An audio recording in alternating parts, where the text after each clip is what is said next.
I'm really happy actually. I'm very happy. I'm so happy. You know how I feel? Like I said, I feel like my life is complete. Like everything I've ever wanted, I have. I'm so happy.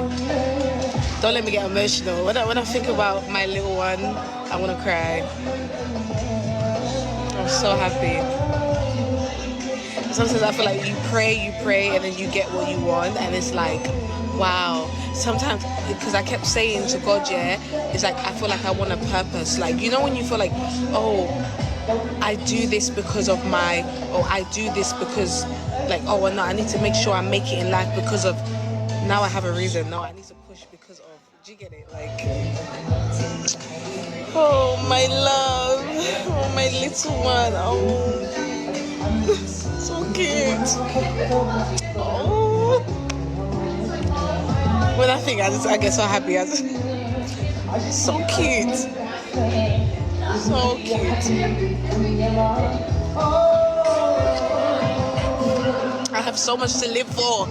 Do you know what I mean? Like now I have so much to live for. It's really motivating. That's what I'm saying. Everybody has a different story. Like everybody... That's what I'm saying. Everybody has a different story. Like everybody... But me... It's so, I love it so much. Like,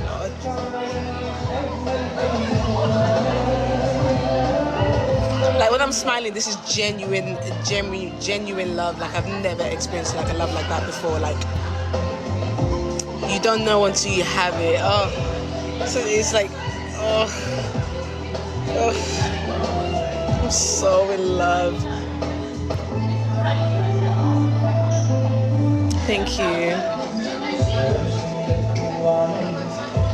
Look at the way I'm smiling. Amen.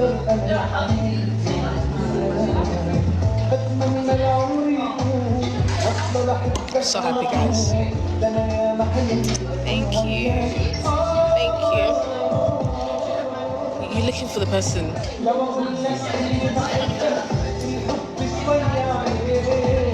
Oh. When I think about it, I just get so happy. Oh. I need to go home. Oh. Let's go home.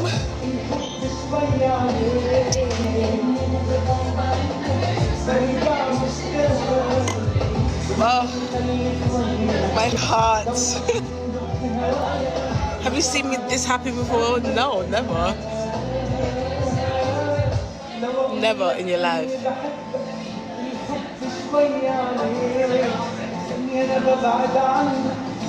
Where's your man? He's over there. Antisocial as always. Doesn't want to speak.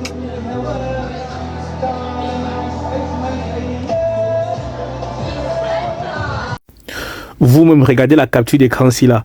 Quand tu es sur YouTube, YouTube t'envoie l'information ici là que voilà un clip qui a été sponsorisé. Regardez la capture ici, vous-même vous vérifiez comment Nabo Clément triche. Nabo, ça dit que Didi B est nul. Ça dit que tous les vues que vous voyez de Didi B là comme ça sur le sponsoring, regardez ça. Quand tu es sur YouTube, YouTube fait une publicité.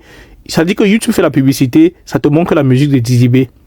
Ça dit que ceux qui écoutent Didi B, eux ils n'écoutent pas la musique de Didi B. Eux ils cliquent sur la publicité parce que eux ils sont obligés de voir la publicité qui est la musique de Didi B avant de pouvoir aller voir ce qu'ils veulent vraiment voir. Donc, je ne sais pas si vous comprenez, il fait ce qu'on appelle du sponsoring. C'est-à-dire que ce n'est pas les vraies vues que les aides, c'est-à-dire que ses propres fans décident d'aller écouter Didi B. Regardez, comment vous voyez la capture, regardez bien. On met là-bas que Didi B fit, c'est-à-dire son son qu'il a sorti il y a cela 5 jours là, 1 million de vues. À cause du sponsoring, ce ne sont pas les vrais fans de Didi B qui partent écouter sa musique. Tout ça parce qu'il veut faire les millions de vues. Pour atteindre Imra, il est obligé de sponsoriser ses musiques. Vous me regardez. Quand tu es sur YouTube, tu veux par exemple regarder un film. Ils t'envoient là. Vu qu'ils payent le sponsoring, c'est-à-dire qu'ils sortent l'argent de ses poches pour aller payer YouTube, pour aller payer les publicités. Et il met son son en publicité. Ça veut dire que si tu veux regarder un film sur YouTube, tu es obligé d'abord de regarder la musique de Didi B. Tu es obligé de regarder la musique de Didi B avant de voir ton film que tu veux voir. Parce que Dizibé a payé pour cette musique-là sous forme de publicité. C'est pour ça que vous voyez, au départ, comme il a vu que ça a fait un mauvais démarrage, en un jour, il fait 193 000 vues. En 4 jours, il fait 366 000 vues. Et subitement, en 5 jours, il fait 1 million de vues. Il a directement activé le sponsoring. Regardez la capture, vous-même vous confirmez. Regardez ça. Ça prouve combien de fois Dizibé sponsorise sa musique. Il n'a pas le million de vues parce que ses fans décident d'aller regarder sa musique. Parce que imaginez, si tu as les fans, tu sors une musique le même jour, si tu as les fans, eux ils te donnent au moins minimum 500 000 vues. Minimum. C'est-à-dire que si tu as tes vrais fans, au minimum ils te donnent 500 000 vues. Minimum. Mais en un jour, il fait 193 000 vues. En 4 jours, il fait 366 000 vues. En 5 jours, il fait directement 1 million. Vous expliquez ça comment? Ne prenez pas les gens pour les fous. Il est obligé de sponsoriser. Vous-même, voilà la capture. C'est comme ça que c'est YouTube qui envoie. Bande de voleurs, Nabo Clément. Tu voles, tu triches. Même pendant le carême, tu voles et tu triches. Tu n'as même pas honte. Bande de tricheurs, de voleurs, de woubi comme ça. Nabo Clément, le monstre indien, le roi, le tout-puissant Nabo Clément a frappé fort. Les amis, regardez vous-même. Un clip qui est sorti en 3 jours, ça fait 300 000 poussières de vues. 300 000 poussières de vues. En 4 jours, c'est à 700 000 poussières de vues, comme vous voyez là. En 5 jours, 1 million. Le monstre Nabo Clément, le roi indien. Donc tellement que tu n'as même plus confiance à ta fanbase que tu sponsorises les clips sans te cacher. Tu achètes les vues en Inde. Le monstre. Oui, papa. Mais c'est toi qui viens nous narguer en disant que prenez vos stats. Mais pas derrière, c'est toi qui sponsorise les clips. Tu achètes les vues. Oh, le monstre Nabo Clément. Tu viens de nous confirmer encore une fois de plus que c'est toi et tu demeures, tu resteras le monstre roi indien. Oui. Les amis, je peux vous avez en commentaire, liker, partager. Non, c'est fort, les gars. Tu as assis devant un clip comme ça en moins de 1 minute. C'est à monter. C'est à monter. Donc tu ne comprends pas qui a envie de voir ce clip. Et même les likes et les commentaires sont peu par rapport au nombre de vues. C'est fort, les gars. Dites-moi ce que vous pensez. Demain, vous aviez en commentaire, les gars. Likez, partagez, abonnez-vous. C'était Prince Durand. Ouf. Les ultras, très urgent, partagez massivement cette vidéo. Vous remarquez quoi derrière moi? Nabo Clément allait sponsoriser son clip qui vient de sortir. Télé contre télé, il a sponsorisé ça, les gars. On vous a dit sans Imra, là, cela peut rien créer. Il a vu que l'équipe ne peut pas arriver à 1 million. Qu'est-ce qu'il fait? Il va payer beaucoup d'argent pour booster le clip pour envoyer à 1 million, les gars. Je vous montre les détails.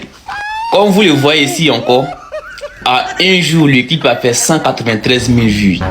En 4 jours, le clip a fait 366 000 vues. Quand tu ajoutes les deux, ça fait 559 000 vues. Et en 5 jours maintenant, les gars, regardez.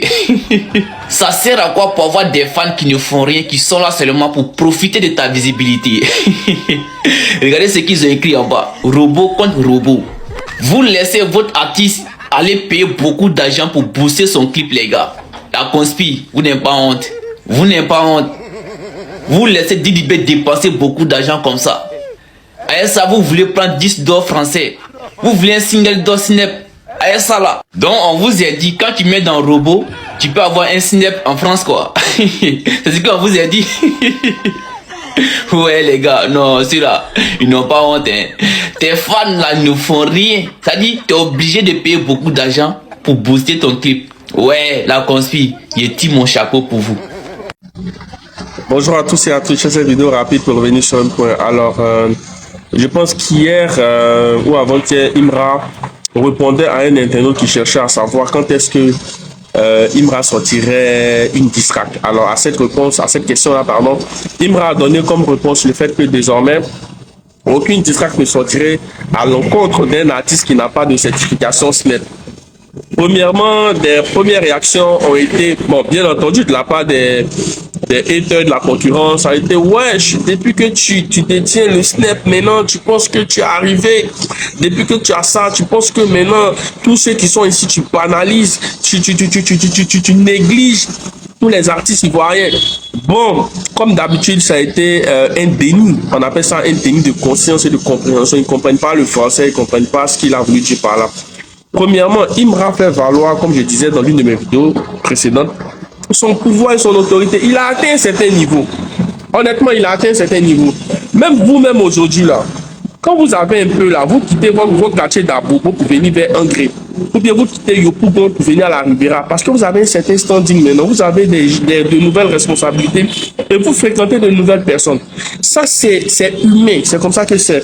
Donc, le fait de dire que je ne vous donne plus l'occasion d'avoir des distracts de ma part, c'est d'un second plan vous permettre de vous mettre au travail, vous enlever de la facilité. Aujourd'hui, il y a des artistes qui ne chantent pas, hein, mais ils sont prêts pour faire sortir distract contre Imra. Il y a des artistes qui ne chantent pas, hein, qui sont prêts à rentrer en studio exclusivement pour clasher Imra. Il y a des artistes qui ne chantent pas, hein, mais qui sont prêts exclusivement à rentrer en studio pour dire quelque chose de négatif sur Imra, pour se faire voir, pour se faire valoir et pour se faire entendre. Et ça, ce n'est pas bon pour le rap, parce que ça ne met plus en valeur le talent. Ça met en valeur la visibilité sur un bad buzz. Et ça ne profite pas, bien entendu, à une carrière qui veut se construire ou bien à une carrière qui a une vision. C'est ce qui m'a en train de vous faire comprendre. Aujourd'hui, les Flash Boys là qui ne chantaient pas, qui étaient dans l'obscurité là, ils ont fini de faire coup du matin, etc., 2-3 projets. Ils sont restés là. Dès que Imra a parlé de son Snapchat, ils sont rentrés au studio. Boum, ils sont allés faire distract. C'est quoi tout ça là? C'est ce qu'il est en train de dire. Il est en train de dire que c'est une facilité maintenant pour vous. Vous ne travaillez plus, vous ne charbonnez plus, vous ne réfléchissez plus. Vous restez là. Lorsque je dis un petit truc, vous acharnez et pour faire des clans pour me clasher. Quand je réponds, ça vous donne de la lumière, de la visibilité. Cette visibilité là, je ne vais plus vous la donner. Travailler, parce que actuellement c'est moi le coach, c'est moi le meneur d'équipe et c'est moi qui vous tiens, parce que quand je vais en France ou quand je vais à l'étranger, je suis le représentant légal digne du rap ivoire. Et vous êtes la succession. Et si je ne vous emmène pas à travailler, demain quand il ne serai plus là, quel héritage je vais laisser? Quel héritage? De laisser des gens qui font des visibilités que sur des distracts, de laisser des gens qui sont spécialistes dans lancer des pitchs. Non, ça, je ne peux pas faire ça. Donc, je vous envoie à travailler. Je vous envoie à vous surpasser. Je vous envoie à vous transcender de sorte à ce que derrière, un héritage puisse être laissé. Si demain, après-demain, vous avez des certifications là, c'est pas à moi que ça fait du mal. Au contraire, j'aurais réussi une mission d'avoir tiré les petits rappeurs du bas vers le haut en leur inculquant ce qu'on appelle la force du travail et de la détermination. Et c'est ce qu'il est en train de faire. Et c'est ce qu'il est en train de vous dire. Mais comme vous ne comprenez pas français, vous passez toujours à côté de la plaque. Et nous, on est forcément obligés de venir vous expliquer ça tout le temps. Donc, sortez de l'émotion. Sortez de tout ce qui est action prise au premier degré et puis réfléchissez bien à ce qu'il est en train de dire. Parce qu'à un moment donné, l'oiseau commence à voler de ses propres ailes. Il ne veut plus que vos carrières tournent autour d'injures ou bien tournent autour de distracts sur sa personne. Il veut que vos carrières soient construites. Il veut que vos carrières soient bâties sur votre travail, sur votre persévérance et sur votre détermination. C'est ce qu'il veut pour vous. C'est la raison pour laquelle il a répondu comme ça. Et même à un certain niveau d'autorité, de pouvoir, il y a des choses qu'on ne peut pas faire. Le président de la République, les gens l'insultent en longueur de journée sur les réseaux. Il n'est jamais venu s'asseoir pour répondre parce qu'il n'a pas le temps pour ça. Il est emmené à faire d'autres choses plus grandes. Vous comprenez ce que je suis en train de dire? Donc actuellement, Imra vient de mettre le rap ivoire en deuil. Parce que ceux qui comptaient sur les distracts de Imra pour avoir un nom là, c'est terminé. Ceux qui comptaient sur les distracts de Imra pour avoir une carrière, c'est terminé. Ceux qui comptaient sur les distracts de Imra pour avoir de la visibilité là, c'est terminé. Mettez-vous au travail et puis vive le rap ivoire. Syndicat, lui, il est content parce qu'il a déjà profité. Lui, il est déjà positionné. Mais tous ceux qui ont essayé après là, c'est pas parti quelque part. Donc les jeunes ont commencé à se dire, bon, nous on peut tenter aussi. Il m'a vu ça, il dit non, les enfants ne veulent plus travailler. Je vais les mettre au travail. Et c'est ce qu'il est en train de faire. Donc pour ceux qui n'ont pas compris, c'était juste une piqûre de rappel. Et c'était juste une façon pour moi de vous expliquer en fait le contexte général et puis le contexte voilé, le contexte caché du message que Imra a lâché en snap par une seule phrase. Voilà, c'était moi, portez-vous bien, une fois comme ça, on vient strass.